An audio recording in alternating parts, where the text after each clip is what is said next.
d'abord, je vais donner la parole à Charles Maudre, Charles, notre président d'Agridé, qui va introduire cette matinée.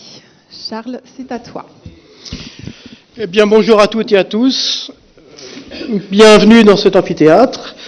Je vais donc introduire cette journée consacrée aux femmes chefs d'entreprise et vous dire d'abord qu'Agridé est le think tank de l'entreprise agricole dans la continuité de la Société des agriculteurs de France et qui, depuis 160 ans, fait la promotion du progrès en agriculture. L'agriculture, vous le savez, l'agriculture française en particulier, est confrontée à plusieurs défis. Un défi climatique, avec l'adaptation au changement climatique, la réduction des émissions, l'accès à l'eau, etc. La résilience face aux aléas climatiques. Un défi économique, dans un monde de plus en plus ouvert, de plus en plus concurrentiel. Et je suis tombé ce matin sur une intervention du président du groupe Michelin, qui disait que l'énergie en Europe est 2 fois plus chère qu'en Asie ou aux États-Unis. Et le dernier défi démographique, c'est celui qui nous intéresse aujourd'hui. Vous connaissez tous la pyramide des âges. La population agricole vieillit. Plus de la moitié des agriculteurs vont céder leur entreprise d'ici 5 ans, 2030. Et ça nous oblige à se poser la question du renouvellement des générations. Et à travers ça, de l'attractivité du métier, des conditions de travail, de la rémunération, de l'isolement et du mal-être, il faut en parler aussi, de la place dans la société, de la reconnaissance, de l'accès au foncier, du coût de l'investissement.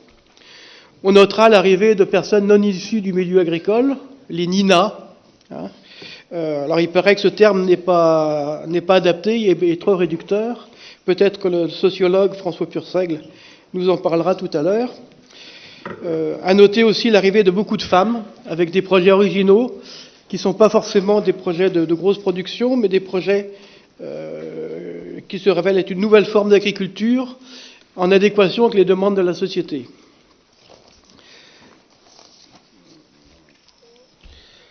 D'ailleurs, il y avait un film dont vous vous souvenez peut-être, qui est sorti en 2001 avec Mathilde Seigné et Michel Serrault, qui retraçait la vie d'une jeune citadine qui avait réussi dans la vie et qui se posait la question de changer d'air et qui voulait reprendre une ferme en montagne cédée par un agriculteur bougon et grognon incarné par Michel Serrault. Moi, c'est un film qui m'a beaucoup plu et qui traduit des émotions sincères et je l'ai trouvé très bien. Il est donc naturel et légitime qu'Agridé s'intéresse au sujet des femmes en agriculture. Actuellement, 29% des actifs sont des femmes, 25% des chefs d'entreprise sont des femmes, donc il n'y a pas de quoi rougir. Prenez l'exemple de l'armée française qui se veut féminisée, c'est 17%. Prenez un autre exemple, puisqu'on est dans l'actualité, le Vendée Globe. 40 marins, 6 femmes. Et je peux faire un test. Qui d'entre vous dans cette salle est capable de me citer le nom d'une navigatrice qui participe au Vendée Globe? Silence. Pardon? Je n'entends rien. Ce qu'on peut constater, c'est que les femmes ont toujours été présentes dans le monde agricole. En 1914-1918, ce sont elles qui ont fait tourner les fermes, les hommes étant mobilisés. Mais elles ne sont pas toujours visibles, souvent conjointes ou sans reconnaissance, un peu comme chez les commerçants et les petites entreprises. Deuxième constat, c'est que le monde agricole a connu la même évolution que le reste de la société. On n'entre plus en agriculture comme on entre en religion pour la vie. Il arrive souvent qu'on ait une expérience préalable dans un autre secteur. Il arrive aussi que des agriculteurs quittent le métier pour se reconvertir. Fini le modèle 2 UTH avec monsieur, madame, monsieur sur le tracteur et madame qui fait la comptabilité et qui fait les démarches administratives. Et dans le couple, chacun mène sa carrière de façon indépendante, c'est d'ailleurs mon cas. Chacun vit sa vie. Vous noterez que sur cette note, nous avons précisé en sous-titre « Libérer les potentiels ». Donc on n'est pas dans une note polémique ni revendicative. Il s'agit de faire un état des lieux, sans a priori, se poser la question du pourquoi et proposer des améliorations, des adaptations, de façon que les femmes puissent vivre, les femmes chefs d'entreprise agricole puissent être maîtres de leur destin vivre leur vie comme elles l'entendent, vie de famille, éducation des enfants, maternité, et j'ajoute formation, reconversion, responsabilité extra-professionnelle. Avant de céder la parole à Géraldine, je voudrais d'abord remercier particulièrement Gabriel Dufour pour Agridé, et puis Anne Dumonnet-Leca pour Vox Demeter, qui ont conduit ce travail, et puis dire un merci à vous tous et toutes qui ont participé à ce groupe de travail, avec beaucoup d'assiduité. Merci beaucoup, et maintenant je laisse la parole à Géraldine.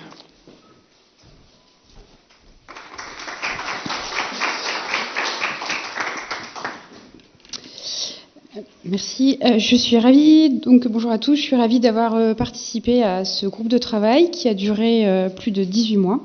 Merci à Agridé avec Gabriel Dufour et Anne Dumonnet-Leca pour Vox Demeter de m'avoir invité au départ à y prendre part. Merci Charles pour cet état des lieux qui permet de poser un constat chiffré sur la place des femmes aujourd'hui dans l'agriculture en France. Je dois vous avouer qu'au départ, quand on m'a invité pour ce groupe de travail, le sujet m'a laissé un peu perplexe. Qu'est-ce qu'il y avait bien à dire sur ce sujet? De quoi allait-on parler? Tricot, couture? N'y aurait-il pas que des femmes dans ce groupe de travail? Au cours des réunions, j'ai beaucoup appris, j'ai beaucoup écouté et surtout évolué sur cette problématique complexe. J'ai même été parfois très touchée par certains témoignages difficiles venant pourtant de femmes que l'on pourrait dire fortes ou accomplies. Je suis une femme, j'évolue dans le milieu agricole depuis de nombreuses années, de par mes origines, mon entourage.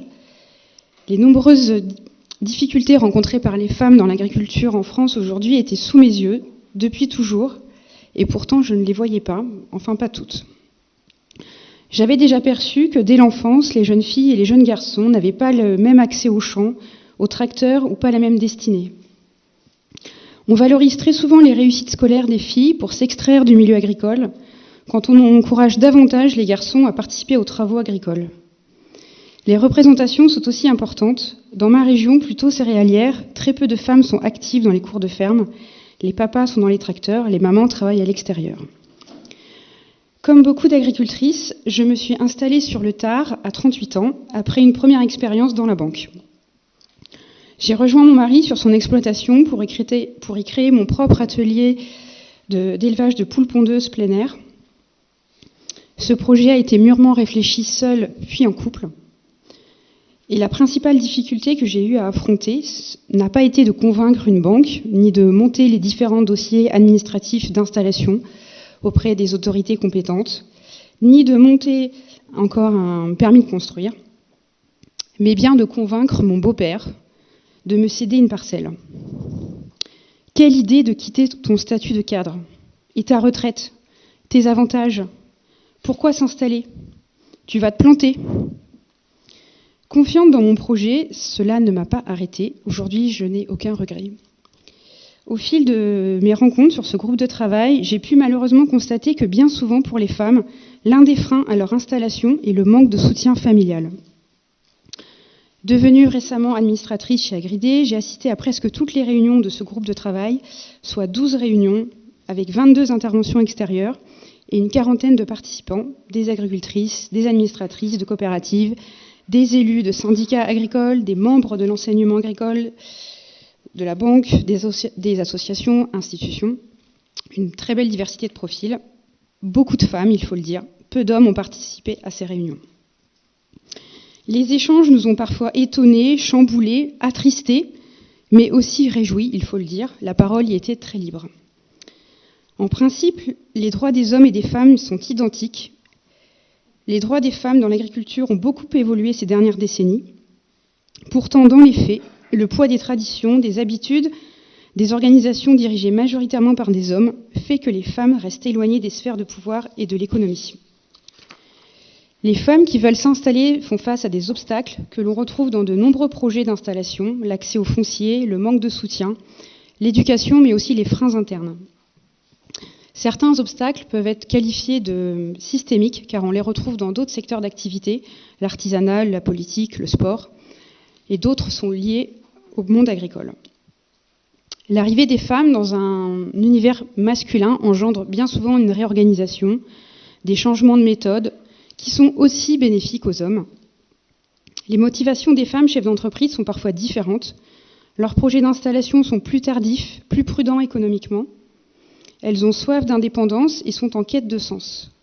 Elles sont plus tournées vers la société, les circuits courts, la préservation des écosystèmes, ce qui rejoint également la motivation des jeunes générations. Ce groupe de travail a permis la rédaction d'une note riche de toutes ces rencontres passionnantes, de tous ces échanges, de toutes ces réflexions. Donc merci à Gabrielle Dufour et Anne Dumonet-Leca pour la rédaction de cette note riche. Cette note, et c'est bien là tout son intérêt, aboutit à 44 propositions. Une belle récolte. Je vous invite donc à les étudier. Ces propositions sont le fruit de réflexions collectives construites dans la durée. Elles se divisent pour moi en deux grandes catégories. Les propositions dédiées aux femmes pour leurs propres besoins. Les femmes ont souvent besoin de travailler sur leur leadership et d'apprendre à trouver leur place dans des environnements masculins où on ne les attend pas toujours à bras ouverts. Celles destinées à l'environnement agricole, c'est-à-dire l'enseignement, les pouvoirs publics, les entreprises agricoles, donc coopératives ou privées, mais aussi les syndicats, les interprofessions agricoles et aussi les médias agricoles. On peut demander aux femmes de travailler sur leurs freins internes, mais sans un soutien politique au sens large du terme, le statut des femmes n'évoluera pas. Il faut que les conseils d'administration, les syndicats agricoles, les entreprises s'emparent du sujet, soutiennent réellement les femmes qui souhaitent s'engager et aller sur le terrain à la recherche de nouveaux talents. Dans les sciences sociales, on estime qu'il faut au minimum un effectif de 35% pour qu'une minorité puisse avoir un impact dans une structure. On pourrait émettre un souhait, le jour où les femmes occuperont 35% des effectifs du conseil d'administration du plus grand syndicat agricole ou de la coopération agricole, par exemple, les femmes n'auront plus besoin de faire d'efforts pour s'y intégrer. Une meilleure mixité, d'ailleurs, améliore les performances économiques. C'est le constat des grandes entreprises qui ont dû appliquer la loi des quotas, avec notamment la loi Rixain. Je fais un aparté sur les médias agricoles. Selon moi, il y a un énorme problème de représentativité dans la presse écrite agricole, généraliste, et plus particulièrement la presse spécialisée. Les femmes y sont beaucoup trop peu nombreuses. On y enfonce les stéréotypes de genre. Quand elles sont présentes, elles sont souvent accompagnées par leur père, leur mari, leur frère.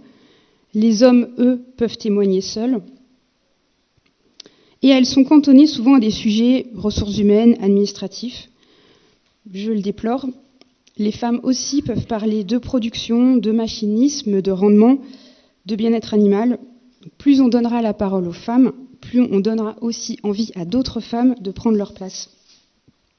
Amusez-vous à compter le nombre de femmes interrogées versus le nombre d'hommes dans un journal agricole.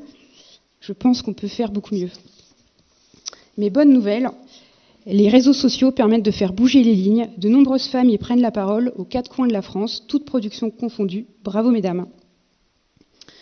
Ces constats ont pour moi un goût amer car le monde agricole se prive de formidables talents et ne donne pas les mêmes chances aux hommes et aux femmes.